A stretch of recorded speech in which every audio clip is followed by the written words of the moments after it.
Welcome to Beyond the Bio. Today's guest is Victoria Houlston, founder of Mummy Wife Businesswoman, co-director of 360 Pathway, and someone who has spent more than a decade building businesses and communities rooted in trust. In a world where personal brand can sometimes feel performative, Victoria has built her reputation differently through honesty, consistency, and genuinely putting people first.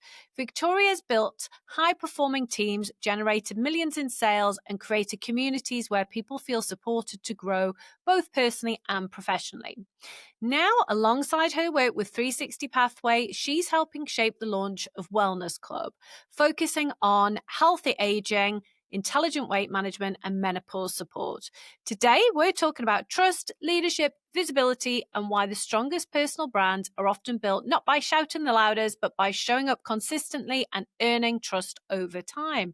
Victoria, welcome to the show. Oh, thank you so much for having me, Sophie. And what a introduction to follow. I hope I now live up to those expectations of me now. I am sure you will. Now, you've built businesses around trust. Why do you think trust has become such a valuable currency in business? So I think trust really, it has such a deeper meaning than what people genuinely believe it does. And it's actually super easy to build trust with an audience, with people who follow you, with people you connect with, because really the more you open up about yourself, the more you take down that perfection image that people, think they need to have in business and in life, people genuinely just learn to trust you because you're not hiding anything from them. And I think that's a huge light bulb moment, I think, when people work on how do I build trust with an audience. Actually, the more you are yourself, the easier that becomes. When you put it like that, it just feels so simple, doesn't it? Maybe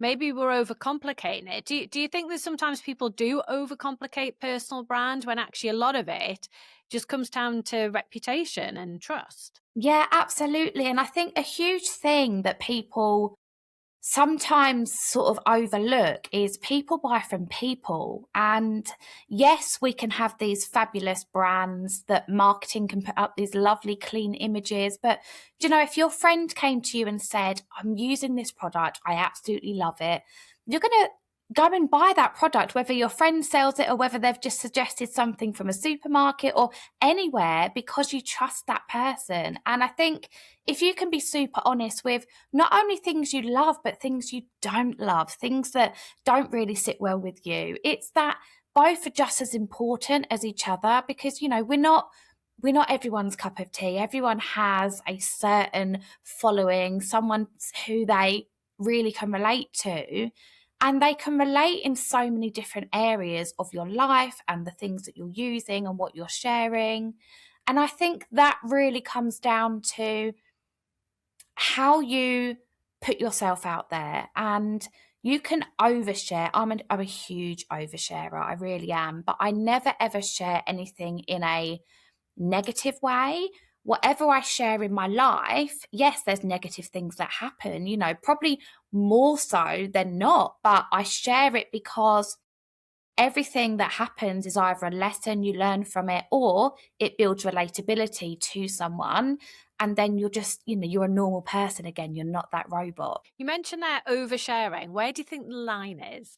I don't even know if I have a line, if I'm honest. So I probably share, I would say 99.9% of my life. I think the line really for me sits of how you share these things rather than what you share. And that's where my line sits. So if I'm not giving any value, if the line is, the line will be, if it's going to have a negative impact on someone, I'm never going to share it. If I can give my opinion and that will help someone in one way or another, and we're not talking about helping everyone, we're talking about helping someone, because you can't help everyone and be relatable. That's impossible. You wouldn't be true to yourself. But you can share a negative experience. I've had, I got made redundant when I was 28, and it was a really hard time for me. It was the first time I stepped fully into self-employment, and it was, during COVID, and cuts had to be made. And I had a really amazing job. And with that, I thought, oh my gosh, I'm 28. I was pregnant at the time, and I was like, who's going to employ me now? Now, I chose to share that as, I have no idea what I'm going to do, guys, but I'm going to use it as a lesson. I want to take you guys with me. And then I stepped into the world of self-employment. And it's that oversharing for me really doesn't have a line. It's just how you share it. I think that's a really great take on it, because some people would say that there is a line, but I think you're right. It's the how, isn't it? So everything can be shared to a point, as long as it's your truth or your story to share, and you're not, kind of breaking anything with anyone else. Yeah, I think it's absolutely the method and how it's done, and then, knowing your audience well to think about how you do that. Totally get it. So I see a lot of like really amazing people who are struggling to put themselves out there, and you seem to be very comfortable with this. Why do you think so many people find getting visible uncomfortable? We're sort of brought up to worry about people's opinions, aren't we? We're born, we have the toddler phase, we wear the green tutus and the Christmas socks in summer because that's just what we want to do as a toddler. We don't care what anyone thinks of us. And then we sort of, as we go through like the school system and the education and then the work, we feel like we have to fit into this mold. And it's that, oh, we can't do that because so and so wouldn't like it. Or you have all of these things that then sort of change that toddler.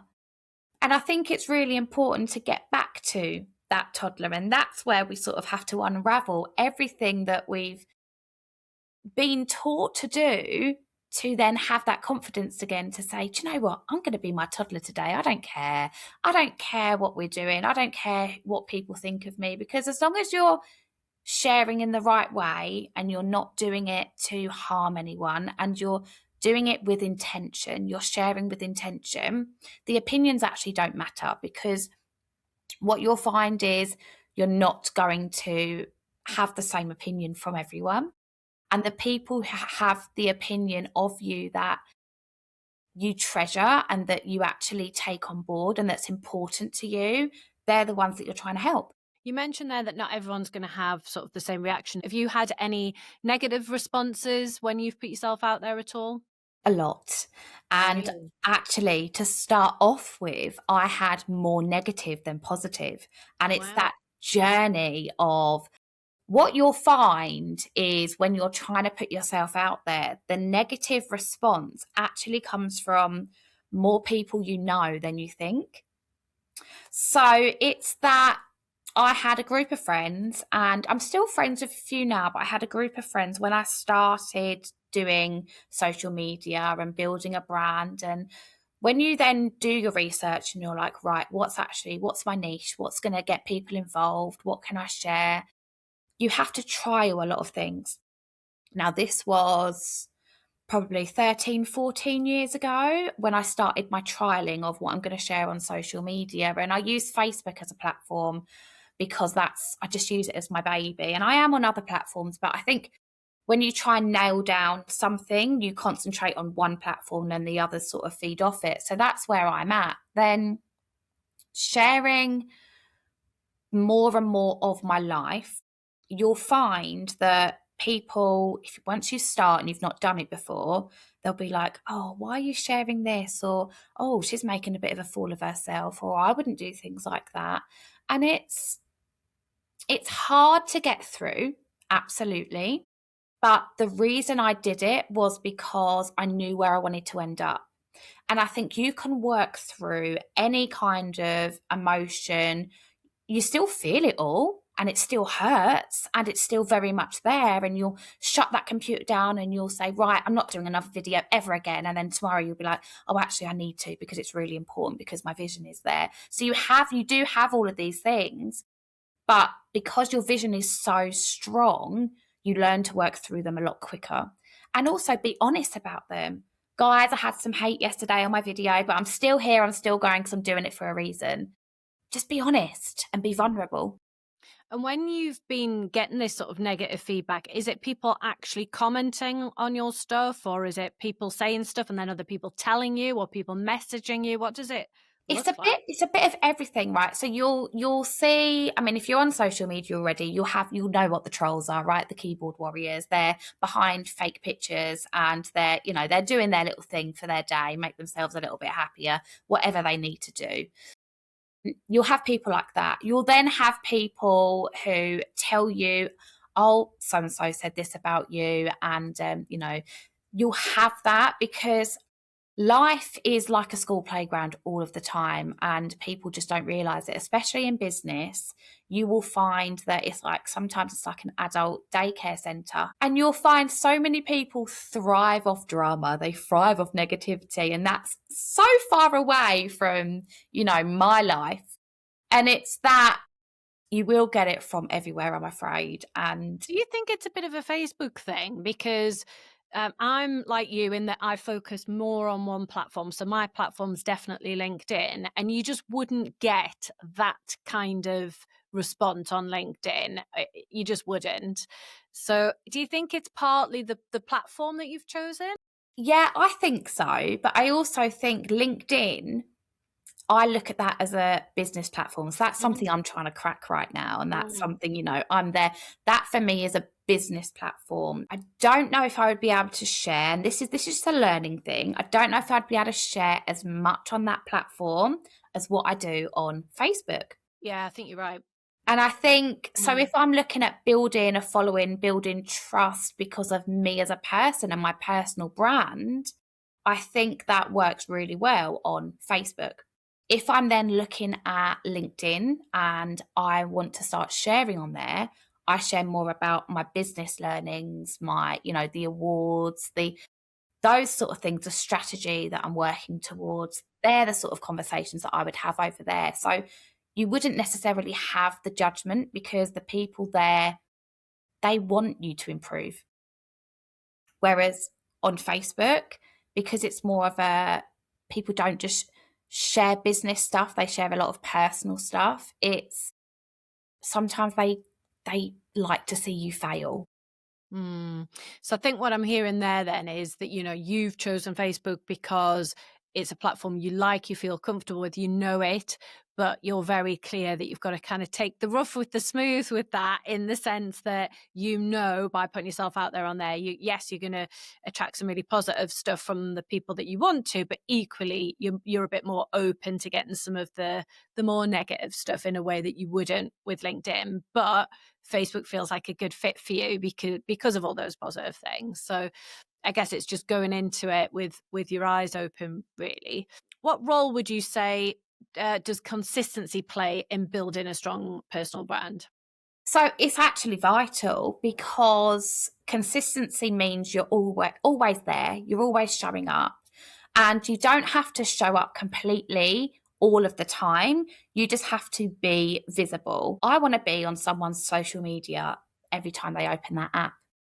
And it's a hard thing to do all of the time, to be consistent, but we have these lovely things like scheduling posts and things like that we can do now.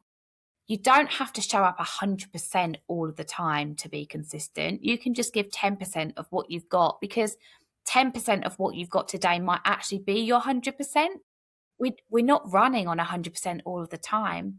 So as long as you're just, there, good morning, everyone, how are we? Or sharing a huge life lesson in the afternoon. And consistency is absolutely vital, but don't confuse the consistency with having to be 110% every single day. It's just little bits. And when you think of consistency for Facebook, because that's a platform that I use definitely personally, and I've started using it a bit more for business, but what would your advice be around consistency on Facebook? Is it posting every day? Is it mixing it up with video and images? What's Yeah, works for so you? I think there's a few different ways to look at Facebook. And what I would say is post with a single picture that's the biggest reach right now. Doing reels and live videos, I think that gets the engagement from your audience, but that's also the biggest thing that builds trust, because people are seeing you. They're not seeing you pick the best selfie to post on social media, don't you? When you're on a video, you're just on a video, whether you're having a makeup free day, a makeup day, you just put yourself out there. So that's the real you. So I think video is really important, lives or reels. I also think stories are super important, because stories are how I share my day. When I'm making a cup of coffee, I put the kettle on and I'm jumping on to say morning. I'll do that on a story, because that's sort of how my day pans out. When I'm picking up the kids, quick selfie, 15 minutes early, this is what I'm reading in the car, that sort of thing. I share my day through my story, so people get to know my day. I share posts for lessons and for announcements. And then I do reels and lives for relatability and just getting people to know me. I need to make more effort with Facebook. I've nailed LinkedIn. Like, I love LinkedIn, and I'm all right on Instagram, but I need to be more consistent. So I'm good with stories, although I could be more consistent, I guess, with sort of the day thing. But I know what works on my Instagram, and when I'm putting video or whatever on there, that also works. I'm just not consistent enough, so I need to take some of that advice. So, in terms of what you're up to now, you're now involved in launching Wellness.Club. How is that all going, and how important is trust in the wellness space? Because this is an industry that is so full of conflicting advice, isn't it? Absolutely. And we actually launched, so we had a pre-launch, last month. We've launched the business actually this weekend. So we went down to Solihull. We were in the Manor Hotel. It's absolutely beautiful. And we launched the business.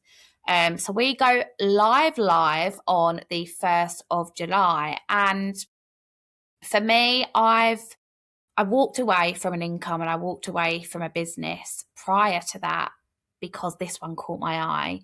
And this was something that really I could feel like I could get my teeth into. I wanted to be in it from the ground, where I wanted to go up. I wanted to be the founding member. And it's because the integrity is there with the business. Everything, the message, every single message that goes forward is to help people improve their health, and improving health whilst building wealth. What more could you want in a business? It's just like the golden ticket, isn't it? So with that, the message that you have to put across is we are not medical experts at all. We can't say, take this, it's going to fix this, it's a miracle cure. We can't do that. What we can do is showcase what we have, signpost them to the correct information from the medical professionals, and then have people make an informed choice.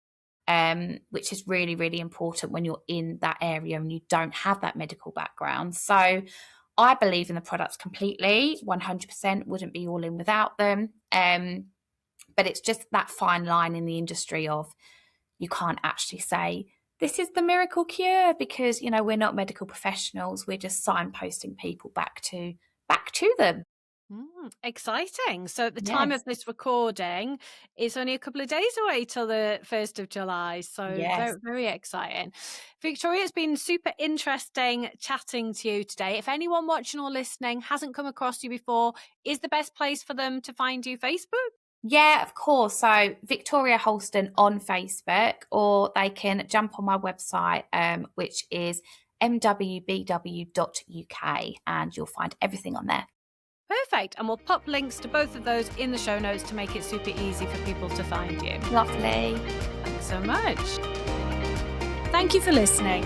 If you're serious about growing your profile, take our free profile assessment quiz to see where you're at right now and get hints and tips on how to improve your score. You'll find the link to the quiz in the show notes. If you've enjoyed the episode, it would be mint if you'd subscribe, like, and leave a review. See you next Monday.